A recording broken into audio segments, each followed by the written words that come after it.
আজ মহাসপ্তমী। আমার সকল বন্ধুদের জানাই মহাসপ্তমীর শুভেচ্ছা ও অভিনন্দন। পুজো মানেই তো বাইরে ঘোরাঘুরি, মজা করে ঘোরো আর মজা করে খাওয়া দাওয়া করো। রেস্টুরেন্টের স্বাদে আজকে তৈরি করব ফিশ ফ্রাই। বাড়িতে কিভাবে সহজে ফিশ ফ্রাই তৈরি করা যায় সেই রেসিপিটা আজ তোমাদের সঙ্গে শেয়ার করব। নমস্কার বন্ধুরা, রিনাস কুকিং উইথ নেচারে আপনাদের সবাইকে স্বাগত। ফ্রাই করব ঘরে থাকা উপকরণ দিয়ে। আজকে করব লোটে মাছের ফিশ ফ্রাই। তার জন্য এখানে 500 গ্রাম মতো লোটে মাছ নিয়েছি আর মাছগুলো কেটে ধুয়ে পরিষ্কার করে নিয়েছি। মাছগুলোর মাথার দিকের অংশগুলো কেটে বাদ দিয়ে দিয়েছি আর যে পাখনা লেজটা থাকে সেগুলোও কেটে বাদ দিয়ে দিয়েছি। পরিষ্কার করে মাছ ধুয়ে নিয়েছি। মাছের মধ্যে প্রথমে একটা পাতি লেবু নিয়েছি, পাতি লেবুর রসটা দিয়ে দিচ্ছি যাতে করে মাছের আঁশটে যে একটা গন্ধ থাকে সেই গন্ধটা চলে যাবে। আর দিলাম হাফ চামচ মতো আদা রসুন বাটা। লেবু আর আদা রসুন বাটা দিয়ে খুব ভালো করে মাছটায় মাখিয়ে নিতে হবে। এতে করে মাছের যে কাঁচা গন্ধ থাকে বা আঁশটে গন্ধ থাকে সেটা চলে যাবে। মাছটা এইভাবে মাখিয়ে আধ ঘন্টার জন্য রেখে দেব। এদিকে একটা ব্যাটার তৈরি করে নেব। তার জন্য একটা বাটি নিয়েছি, বাটির মধ্যে প্রথমে নিলাম 100 গ্রামের মতো ময়দা।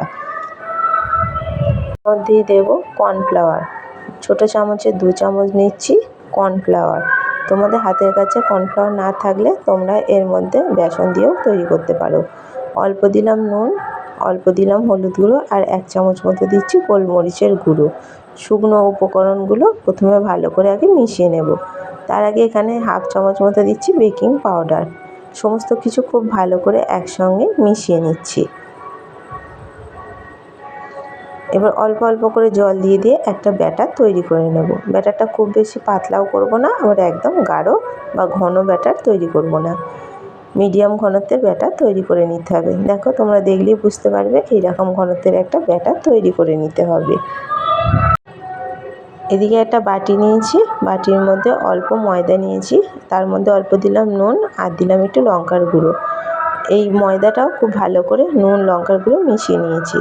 এবার যে মাছগুলো ম্যারিনেট করে রেখেছিলাম আধ ঘন্টা হয়ে গেছে, মাছগুলো ময়দাতে খুব ভালো করে কোট করে নিতে হবে। যেহেতু এটা লোটে মাছের করছি, মাছগুলো তো অনেক নরম হয়, তেলে দেওয়ার সঙ্গে সঙ্গে ভেঙে যেতে পারে। এইভাবে একটু কোট করে নিলে মাছগুলো একদম গোটা গোটা থাকবে, তাই এইভাবে করে একটু কোট করে নিতে হবে।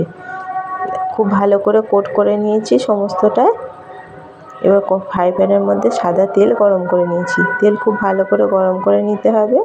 এবার যে মাছগুলো রেখেছিলাম সেই মাছগুলো একটা একটা করে এভাবে ব্যাটারে ডুবিয়ে তেলের মধ্যে দিয়ে দিতে হবে।